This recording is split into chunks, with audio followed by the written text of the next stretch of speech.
South ఇండియాలోనే biggest sorry store మన Varahi silks మన విజయవాడ ఎంజీ రోడ్ లో ప్రారంభం.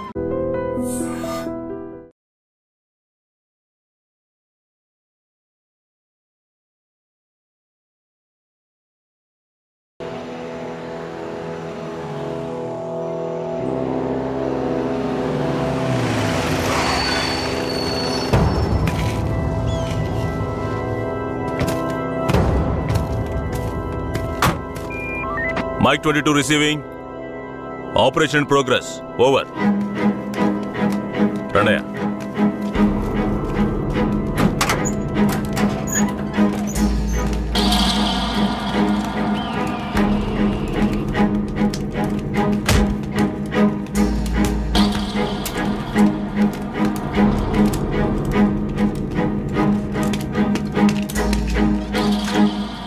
Constable.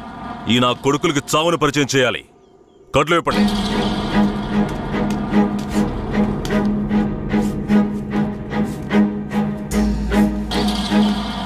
ఏంట్రా దొంగ నాయాళ్ళారా, పోలీసులు ఊర్లోకి రాకూడదా? వస్తే బొగ్గు మూటలో వేసి తగలబెట్టేస్తారా? అంత ధైర్యమారా మీకు? పోలీస్ అంటే ఏం పీకలేడు అనుకుంటున్నారా? పోలీస్ అంటే ఏంటో చూపించరా?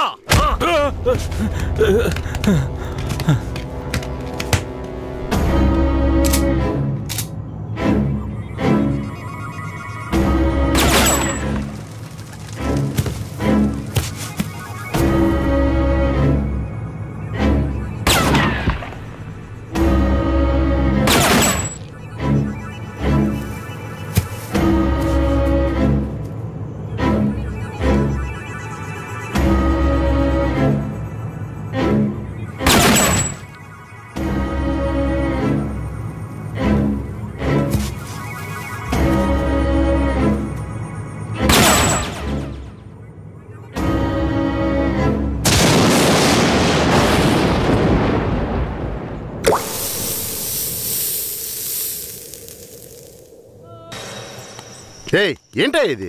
మార్చిని కూడా క్లీన్గా పెట్టుకోవడం తెలీదా? మేమేం చేయగలం సార్? శవమిలా సంవత్సరాల తరబడి ఉంటే పురుగులు పట్టి వాసనే వస్తుంది సార్. అన్ని వెల్ఫేర్ సొసైటీలకి ఇన్ఫర్మేషన్ ఇచ్చాం, వాళ్ళు ఇంకా రాలేదు సార్. అనాథ శవాల్ని దహనం చేయడానికి ఎన్ని ఫార్మాలిటీస్ ఉన్నాయో మీకే తెలుసు కదా. గవర్నమెంట్ వాళ్ళకి తెలియజేసి పర్మిషన్ తీసుకునేలోగా తల ప్రాణం తోకొస్తుంది సార్. ఇప్పుడు ఏం చేద్దాం అంటావు? హాస్పిటల్స్ లేక అనాథ శవాలు చేరకుండా చూసుకోవాలి సార్. సార్ 3వ నెంబర్ వార్డులో ఉన్న అనాథ పేషెంట్ సీరియస్గా ఉన్నాడు సార్.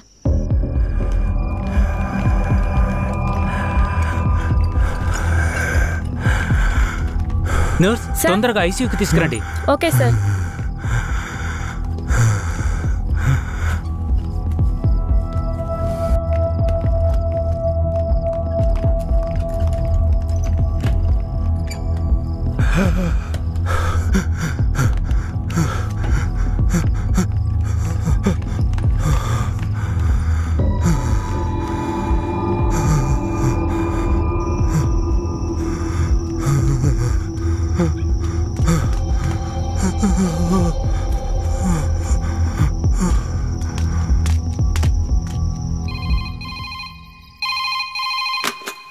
హలో సార్, పాత చర్చి పక్కన ఒక శవం ఉంది, వచ్చి చూడండి సార్.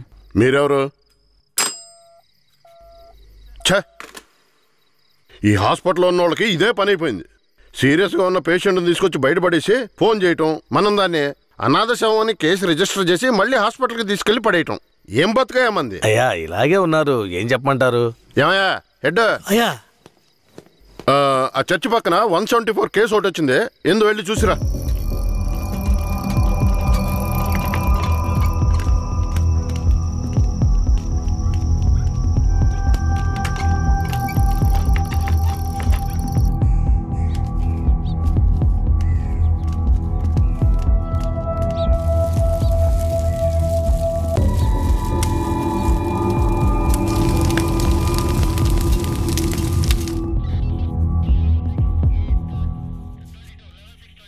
ఏమయ్యా హెడ్, ఎప్పుడు వచ్చే 174 అనాథ కేసేనా? అవునవును. అనాథ సేవాన్ని తగలబెట్టి మీరు గవర్నమెంట్కి లెటర్లు రాస్తూనే ఉన్నారు, కానీ డబ్బులు మాత్రం రావడం లేదు. అరే పోవయ్య, డబ్బు గిబ్బు వస్తుందో లేదో, అనాథ శవానికి అంత్యక్రియలు చేసామని పుణ్యమైనా వస్తుంది. హెడ్ గారు, మీలాంటి వాళ్ళు మన డిపార్ట్మెంట్కి పుణ్యం చేసినా డిఎస్పీ రఘునాథ్ లాంటి వాళ్ళు పాపమే చేస్తున్నారు. ఇదిగో చూడండి. ఎవరు మన ఏరియా నుంచి ట్రాన్స్ఫర్ అయ్యారే? ఆ డిఎస్పీ రఘునాథా? అవునయ్యా, 5 మందిని ఎన్కౌంటర్ పేరుతో చంపేసి కనిపించలేదని చెప్తే నరసింగాపురం ఊరు వాళ్ళు ఊరికి వదిలేస్తారా? ఊరోళ్ళంతా మీడియా వాళ్ళతో కలిసి పోరాటం, ధర్నాన్ని గొడవ చేయటం వల్ల ఇప్పుడు గవర్నమెంట్ విచారణ కమిషన్ పెట్టింది. విచారణ కమిషన్ ఊరికి వదిలేస్తుందా? డిఎస్పీని పీల్చి పిప్పి చేయదు. యూటీవీ ప్రేక్షకులకు నమస్కారం. ఇప్పుడు మనం ఉన్నది నేర పరిశోధన కార్యాలయం. గత నెల రాష్ట్రంలో సంచలనం సృష్టించిన నరసింగాపురం గ్రామంలో జరిగిన కలవరంలో 2 అమాయకులైన వ్యక్తులు కాల్చి చంపబడ్డారు. మరికొందరు ఆసుపత్రిలో ఉన్నారు. ఒక అమ్మాయితో సహా 7 జాడ తెలియలేదు. దాని గురించి పోలీసులను అడిగితే అలా మేమెవరిని తీసుకుపోలేదంటున్నారు. ఇప్పుడు వాళ్ళు ప్రాణాలతో ఉన్నారో లేదో కూడా ఎవరికీ తెలీదు. దీని గురించి ఇక్కడున్న ప్రజల అభిప్రాయం ఏంటో ఇప్పుడు అడిగి తెలుసుకుందాం. ఏం జరిగిందో చెప్తారా? న్యాయం జరగాలనే దీనికి ఒప్పుకున్నాం. కనిపించకుండా పోయిన వాళ్ళు మా ఊరికి తిరిగి రావాలి. రాలేదో మేము ఒప్పుకోం. మా ఊరి కుర్రోళ్ళు ఇంకా ప్రాణాలతో బతుకున్నారో లేదో కూడా తెలియడం లేదయ్యా. వాళ్ళు ప్రాణాలతో తిరిగి రావాలని మేము ఆ దేవుణ్ణి వేడుకుంటున్నాం అయ్యా. జడ్జి గారు వచ్చారా?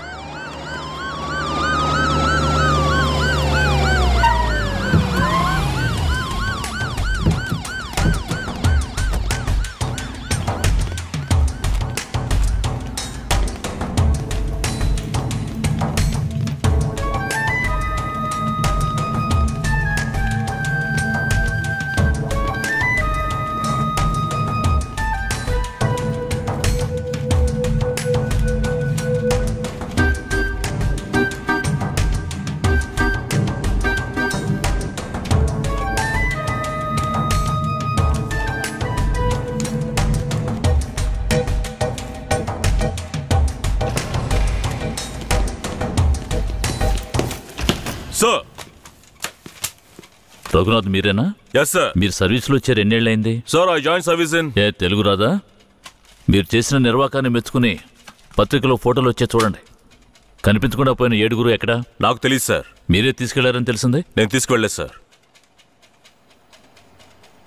సరే, మీరు వెళ్ళండి. అవసరమైతే కబురు చేస్తాను. Yes sir. గొడవలు జరిగిన ఊరికి రేపు మనం వెళ్ళాలి. బాధితులైన ప్రజల్ని కలవాలి. సార్, ఆ ఊర్లో ఉన్న వాళ్ళందరూ చాలా మూర్ఖులు సార్. వాళ్ళందరూ చాలా కోపంగా ఉన్నారు. ఇప్పుడు వద్దు సార్. ఇప్పుడు వద్దేంటి?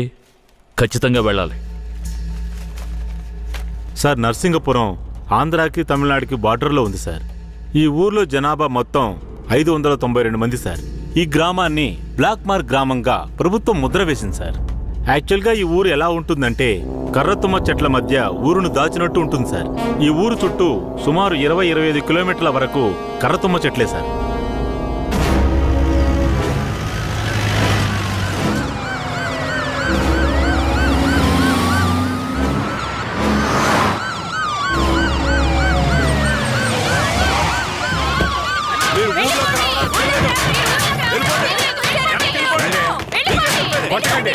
కొట్టకండి, దయచేసి వినండి, ప్రశాంతంగా ఉండండి. మీకోసమే మన జడ్జి గారు వచ్చారు. దారి వదలండి, లోపలికి వెళ్ళండి. అయ్యా, ఈ దుర్మార్గులైన పోలీసుల్ని ఊళ్ళోకి రానివ్వకండి అయ్యా. నా కొడుకుని మనవల్ని లాక్కుని పోయారు. ఇంతవరకు ప్యానల్తో ఉన్నారా లేదో తెలీదయ్యా. మీరే న్యాయం చేయండి అయ్యా. మీరు భయపడక్కర్లేదు. అందరూ కాస్త ప్రశాంతంగా ఉండండి. మీకు ఎలాంటి భయం అక్కర్లేదు. సాధ్యమైనంత త్వరగా విచారణ జరిపి వాళ్ళ ఆచూకీ కనిపెడతాను. నాన్నెక్కడని అడిగి నా బిడ్డకి ఏమని సమాధానం చెప్పమంటారయ్యా? మీరు మా మేలు కోరేవారైతే మా అందరికి ఒక పరిష్కారాన్ని చూపించి మీరు లోపలికి వెళ్ళాలయ్యా. లేదంటే అమ్మా, కాస్త ఓపిక పట్టమ్మా. ఊర్లోకి రాకూడదు, అంతే కదా? అవునా?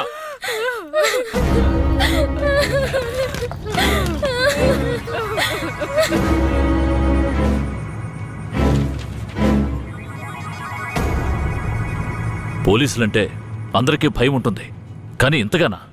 ఊరంతా భగభగ మండుతోంది. అంత దారుణం ఏం చేశారు? ఎంతమందిని చంపారు? అది కాదయ్యా, గొడవ జరిగినప్పుడు ఆ ఊరు వాళ్లే పోలీసుల మీద నాటు తుపాకీలతో కాల్చారు.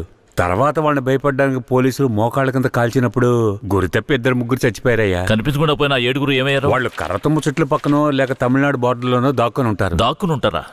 అందుకే ఊరంతా అలా గగ్గోలు పెడుతోందా? ఎందుకయ్యా అబద్ధాలు చెప్తారో? ఆ ఊరు గురించి అన్ని విషయాలు నాకు తెలియాలి. పూర్తి వివరాలు తెలిసిన వాడిని తీసుకురండి. మీ పేరేమిటి? నా పేరు రామూర్తయ్య. మీరక్కడ ఏ సంవత్సరంలో పనిచేశారు? 1980లో ఆ ఊర్లో డ్యూటీ చేశానయ్యా. ఉత్తినే పేరుగా ఆ ఊరు బయట పోలీస్ స్టేషన్ ఉంటుందయ్యా. ఆ ఊరికి పోలీసులకి అసలు ప్రాబ్లం ఏమిటి? అయ్యా, అది నిన్న ఈ రోజు వచ్చిన ప్రాబ్లం కాదయ్యా. ఎంతో కాలంగా ఆ ఊరికి మన పోలీసులకు ఉన్న ప్రాబ్లం అయ్యా. ఆ ఊర్లోకి పోలీసులు అడుగు పెట్టకూడదయ్యా. ఒకవేళ వెళ్తే ప్రాణాలతో తిరిగి రాలేరు. దొంగతనమే ఆ ఊరాళ్ళకు కులవృత్తి అయ్యా. హత్యలు, దొంగతనాలు, దోపిడీలంటూ వాళ్ళు చేయని వృత్తే లేదయ్యా. వీళ్లకు అసలు రేషన్ కార్డులు ఉన్నాయో లేవో గాని ఒక్కొక్కరి మీద 4-5 కేసులున్నాయ్యా. వీళ్లను చూసి ఎదుటి వాళ్ళు భయపడాలే తప్ప వీళ్ళు ఎవరికీ భయపడరయ్యా. వాళ్ళకంత ధైర్యం రావడానికి ఎవరు కారణం? అందుకిద్దరే కారణం అయ్యా. ఒకడు కేశవరాయుడు, ఇంకొకడు వీరయ్య. ఎవరు వాళ్ళు? వీడు కేశవరాయుడు, వీడు వీరయ్య. అయ్యా, వీళ్ళిద్దరికీ దొంగతనమే ప్రధాన వృత్తి అయినా కేశవరాయుడికి బొగ్గుమూట్లు అమ్ముకోవడమే ముఖ్యమైన వృత్తి అయ్యా. ఊళ్ళో ఏదైనా పెళ్ళంటే వాళ్ళిద్దరూ పెళ్లివారి మీద దాడికి బయలుదేరతారయ్యా. 1980లో తమిళనాడుకి వెళ్ళాలి అంటే నరసింగాపురం పక్కనున్న మెయిన్ రోడ్డు మీదుగా వెళ్ళాలి. 10-12 బళ్ళు కలిసి ఒక్కటిగా వెళ్తేనే ఊరు క్రాస్ చేయగలరు. అలా కాకుండా ఎవరైనా సెపరేట్గా వెళ్తే అంతే.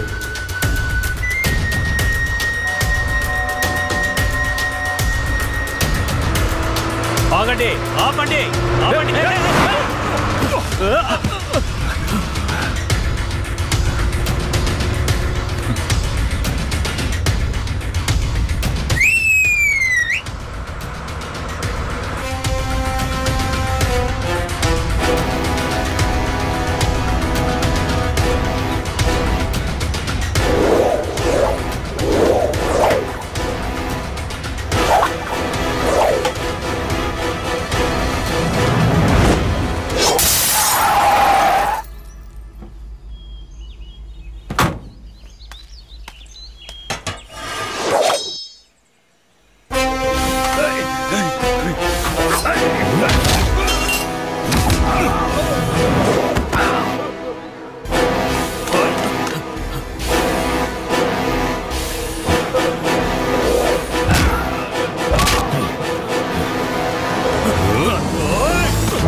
అయ్యో వదిలేయండి అయ్యా, మంత్రి గారింట్లో పెళ్లి, అందుకే ఆకుండా వచ్చేసావయ్యా. అయ్యో వదిలేయండి అయ్యా, అయ్యా వదయ్యా, అయ్యా. మేము ఆకలి కోసం దొంగలిస్తున్నాం, నీ మంత్రిలాగా ఆడంబరంగా బతకడానికి కాదు.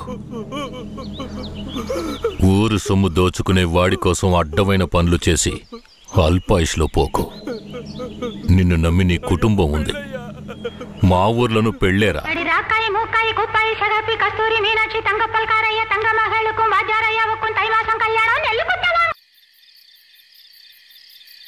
ఏందయ్య ఇది? ఈ రోజు రేపు చచ్చిపోయి ముసలాళ్ళని తీసుకొచ్చి ఇక్కడ పడేశారు. కుర్రాళ్ళందరూ అక్కడయా?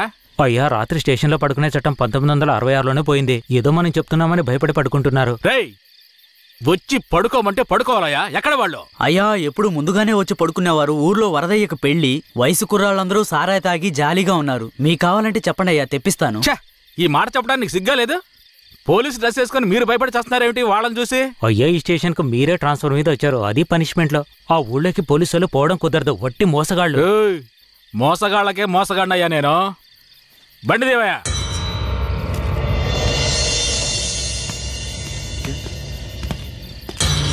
ఏంటి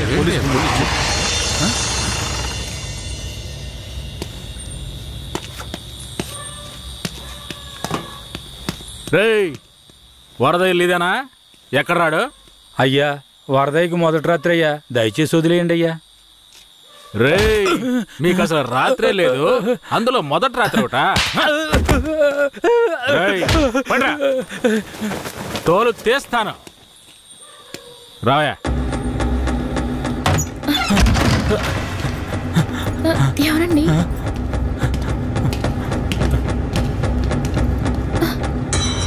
ఏంట్రా నువ్వు? నిన్ను పోలీస్ స్టేషన్కి వచ్చి పడుకోరా అంటే పెళ్ళాం పక్కన పడుకొని జల్సా చేస్తున్నావా? ఏయ్ కేశవరాయుడికి తెలిసిందో నీ పని అంతే. ఎవడాడు? కేశవరాయుడా? వాడేమైనా పెద్ద పుడింగారా? ఏమన్నావురా? అయిపోతావురా? నా మీద చేస్తావరా? కాల్చి పారదొప్పుతాను. పదరా, వీడిని జీపెక్కించావు. పోరా. జీపెక్కు.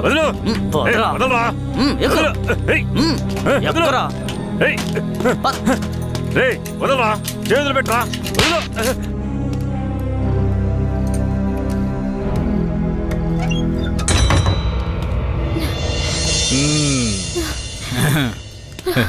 వద్దు. ఏంటి వద్దు?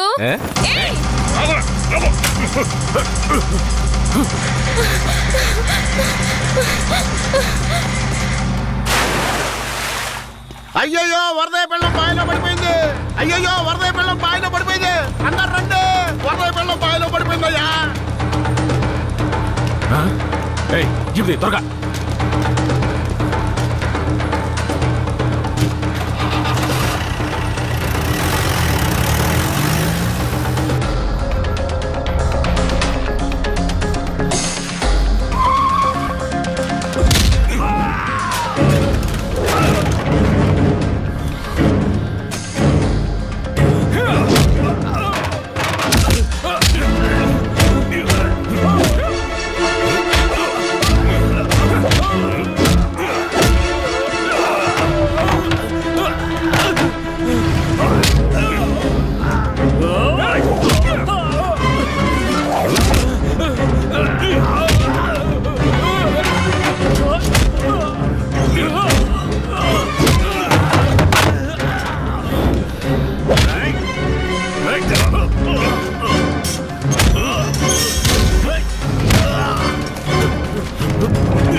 మా అనుమతి లేకుండా పోలీసులు ఊళ్ళోకొస్తే ఏం జరుగుతుందో తెలిసి కూడా కొవ్వెక్కి ఊళ్ళో అడుగు పెట్టడమే కాకుండా మా ఊరమ్మాయి మీదే చెయ్యేస్తావా?